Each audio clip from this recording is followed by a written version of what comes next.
Good morning, everybody, and welcome to Against the Public for October 19th. I'm Dana Lane.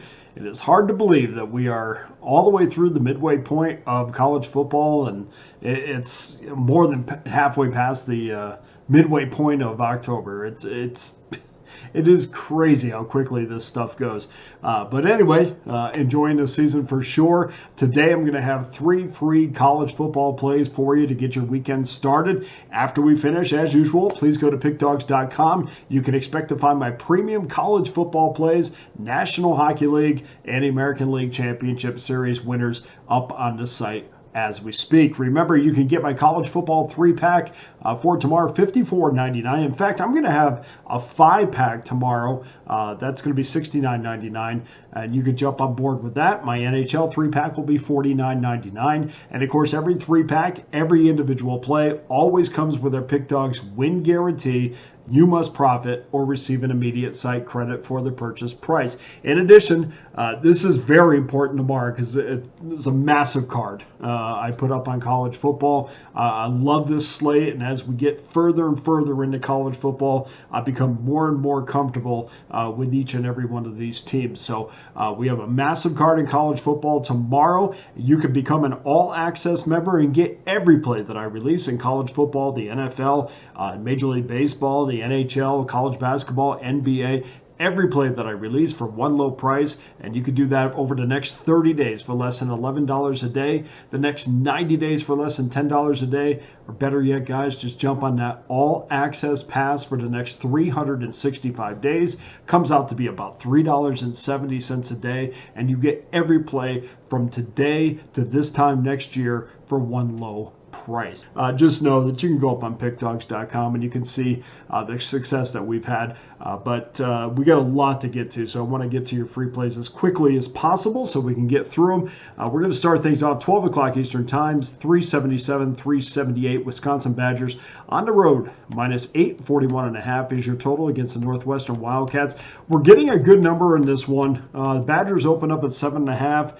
That was pushed by 72% of the tickets and 87% of the money, which means the world is on Wisconsin. Whether it's the pros or the Joes, everybody is on Wisconsin on Saturday. We did see an 8.5 at Pinnacle pretty early in the morning on Friday, but they're back down to 7.5 after getting some big Wildcat wagers. If you can get an 8, which you should, jump on it now. I don't think that we're going to see an 8.5 again. There are actually some 7.5s out there, so make sure to shop around. But right now, the consensus number is 8, which is the number that we will use.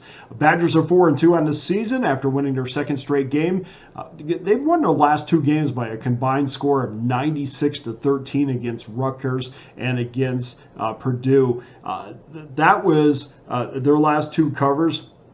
Was their first 2 covers of the season after dropping 4 straight to start the year. Wisconsin's now 19-26-1 since 2020 ATS, failing to produce a winning season in that span, including 17-22-1 as a favorite. The Badgers' defensive line has been much better than what people think. I mean, there was a lot of new additions, and I think they're becoming a cohesive unit. I still think I should need to see a little bit more out of them, but if you listen to people who cover the team, they are downright getting. Matter of fact, they don't bring up anything negative about this team. They're in love with where Wisconsin is right now. What a difference a month makes, but really there's nothing negative that is coming out of Badgerland. But to me, I still need to see a little bit more across that defensive line, and I think it is possible that with Penn State coming up on the 26th, that this is a potential look-ahead spot, even though it's a revenge spot.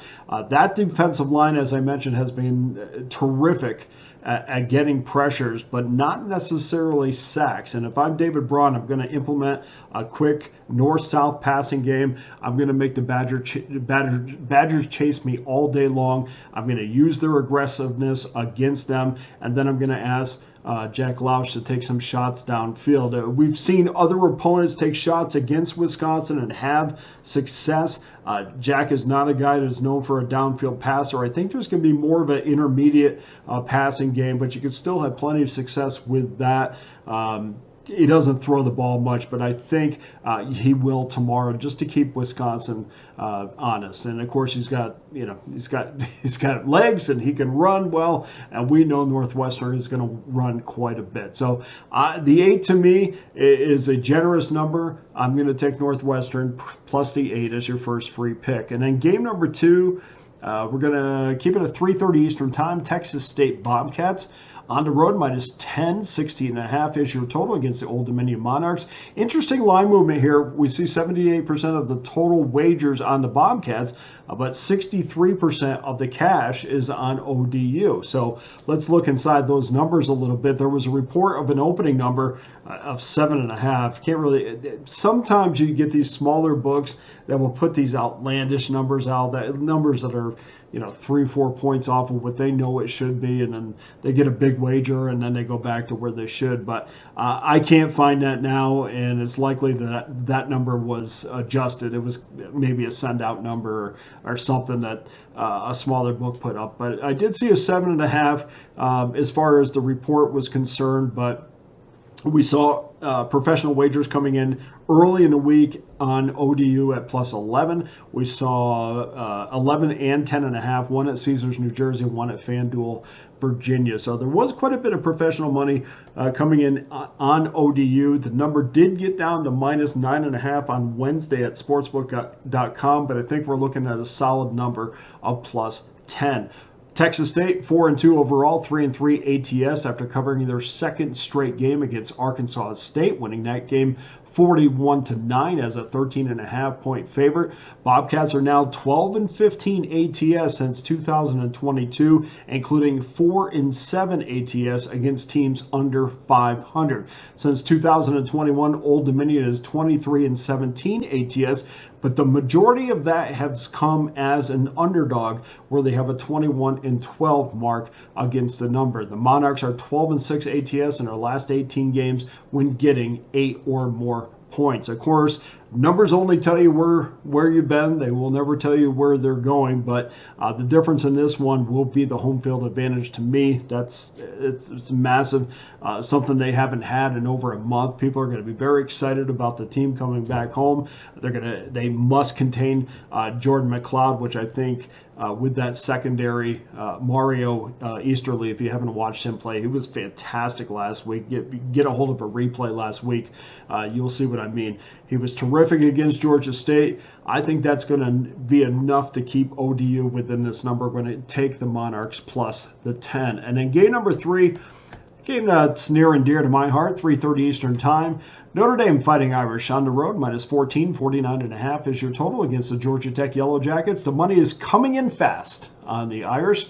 68% of the wagers and 72% of the cash is on Notre Dame. This game will be played at the Mercedes-Benz Stadium, but it should be noted, not that it matters, it's going to be a beautiful day, but the roof is going to be open. I can't tell you how many times I've actually seen a game there where the roof was open, but it will be open for this one. Number grew all week. Betting started on the Irish -6.5, it ballooned up from there. It's just that was a number that was there for a second. There were numbers lower than that 10 days ago from smaller shops, but betting this week has definitely been on Marcus Freeman's team. I don't know if the bookmakers want to push this game over the key number, but there is no hurt in waiting, because it doesn't look like any significant tech money is going to come in, because if it was going to come in, it already would have. The Irish are 5-1 this season, where their only slip up against the Northern Illinois Huskies, 4-2 ATS on the year. They smashed Stanford last week, 49-7 as a 22.5 point favorite. It's the second straight cover for the Irish, who've been very good against the number over the last few years. For as good as they have been, it's been the bigger numbers, though, where they have had the struggle covering. They were just okay. They're 9-9 in their last 18 as a 9-point favorite or better. 12-14 ATS since 2020. So this is not exactly a program that goes out and covers those larger numbers, which gives me a lot of apprehension here now that we're climbed all the way up to 14. To make that number jump even more, Notre Dame is 5-10 against a number since 2020 when favored by more than 9 and getting more than 55% of the public money. So when they're favored by more than 9 points or more and getting more getting more than 55% of the public money, Notre Dame is just 5-10 ATS since 2020.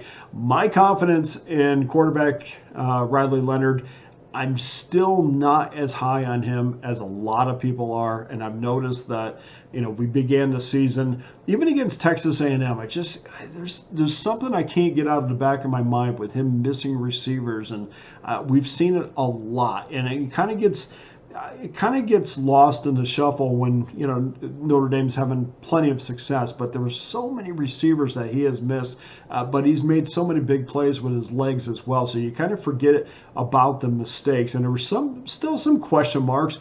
You talk to people that know that are around the team on campus, and they'll say, yeah, probably some question marks, but I think people's confidence is becoming to grow a little bit more. One massive issue that we cannot overlook on this, and a lot of people do, is the hip injury to Mitch Jeter. It's either going to be, who is their place kicker, by the way, it's either going to be Zach Yoakum or Marcelo Diomede. One of them is going to take over the kicking duties, and we're not sure which one yet. I saw Marcus Freeman in his press conferences this week. It asked a couple questions about the kicking and really had no answers, including what kind of range does your kickers have? What kind of range will they have on Saturday? I really didn't give an answer to that, and from what I've heard in practice, neither one of these guys have impressed. So I think that's a massive portion of handicapping this game that maybe some people are overlooking. Tech is 5-2 this year, 4-2-1 ATS, coming off a win and a cover against North Carolina. Jackets are 16-11 ATS since 2022, including 13-6 as an underdog. They're also on an 8-4-1 run against teams playing 600 ball or better. Tech has a tremendous running game. It's been in high gear over the last 2 weeks, over 600 yards, 616 yards to be exact. In their previous 2 games, they're number 1 in rushing in the ACC, averaging 7 yards per attempt. I think that's going to be good enough to keep the Jackets within this number. We'll take the 14 points here. So that's your 3 free plays. Get over to pickdawgz.com. Jump on my all-access pass to ensure that you will never miss another best bet winner again. I got my premium college football plays up there. Don't sleep on everything else. The NHL, white hot in the NHL, 61% winners over the last 7 days. You can see it up on pickdawgz.com. Here's our recap of our Saturday free plays. Northwestern plus the 8, Old Dominion plus 10, Georgia Tech plus 14. That does it for today's show. Thank you so much to everyone who watches on a daily basis. Please hit that like and subscribe button. For Against the Public, I'm Dana Lane. All the best to you and your wagers on a massive Saturday in college football.